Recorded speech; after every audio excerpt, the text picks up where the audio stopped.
Alors, je vais vous expliquer le fonctionnement du montage, plutôt comment faire ce montage. Alors, vous avez ici le générateur, le GBF, générateur basse fréquence, qui est monté en série avec une résistance, lui-même monté en série avec une bobine.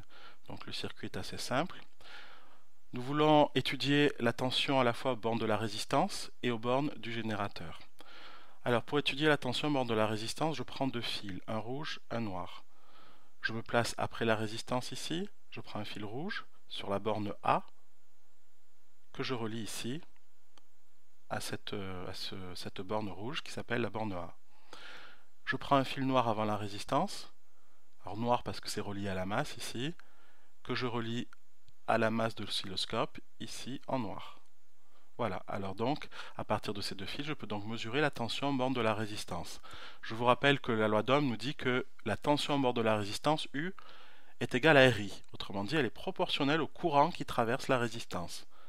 Donc lorsque je vais mesurer la tension, je vais en fait visualiser en quelque sorte l'intensité qui traverse la résistance. Et l'intensité qui traverse la résistance est bien sûr la même partout dans tout le circuit. C'est la même intensité. Le courant a la même intensité dans tout le circuit. Alors je vais maintenant mesurer la tension en borne du GBF. Donc je prends encore deux fils, un ici,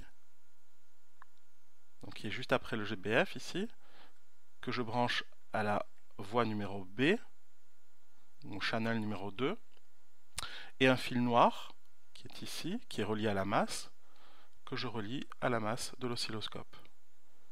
Donc grâce à ce fil et celui-ci, je peux mesurer la tension en borne ici et ici du générateur, la différence de potentiel entre les deux bornes du générateur.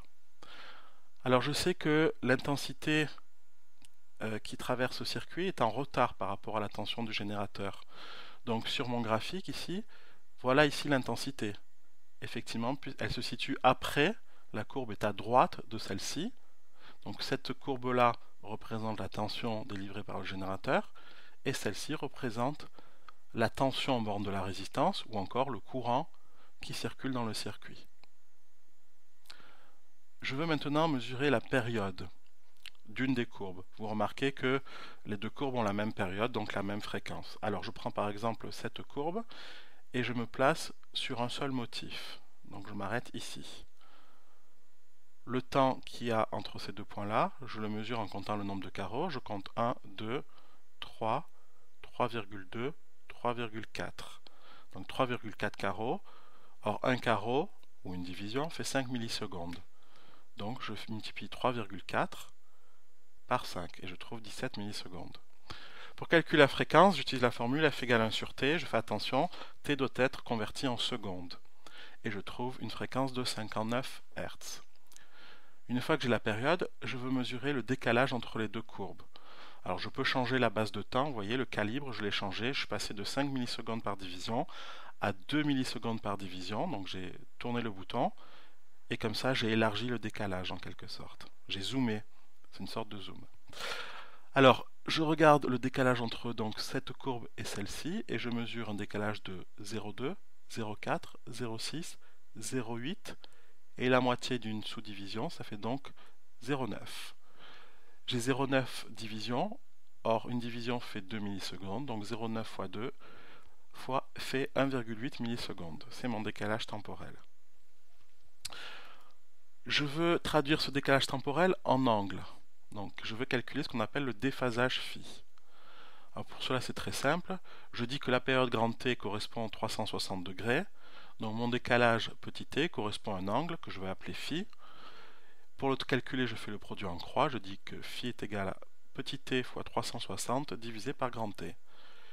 Petit t étant égal à 1,8, grand T à 17, je trouve un angle de 38,1 degrés pour mon déphasage. Je peux maintenant calculer ce fameux facteur de puissance qui est inscrit sur les moteurs. Le facteur de puissance est tout simplement le cosinus de phi, donc cosinus de l'angle. Donc je fais attention que la calculatrice soit bien réglée en mode degrés, non pas radian. Je calcule cosinus 38,1, je trouve 0,785. Enfin, je veux déterminer la tension maximale et la tension efficace. La tension maximale, je la lis directement sur l'oscilloscope. Je compte combien il y a de carreaux du bas jusqu'au sommet. Donc je vais de 0, ça fait 1 carreau, 2 carreaux, 3 carreaux, 4 carreaux. Et mon calibre était de 5 volts par carreau. Donc comme j'en ai 4, 4 fois 5, ça fait 20 volts. Donc ça, c'est ma tension maximale. Pour trouver la tension efficace, petit u, qui est mesurée par le voltmètre, on peut utiliser la formule U égale Umax divisé par racine de 2. Umax étant égal à 20, 1 racine de 2 étant égal à 1,41 environ, je trouve une tension efficace de 14 volts. Je vérifie que la tension efficace, 14, est plus petite que la tension maximale qui est de 20. C'est normal puisque la tension efficace représente une sorte de moyenne.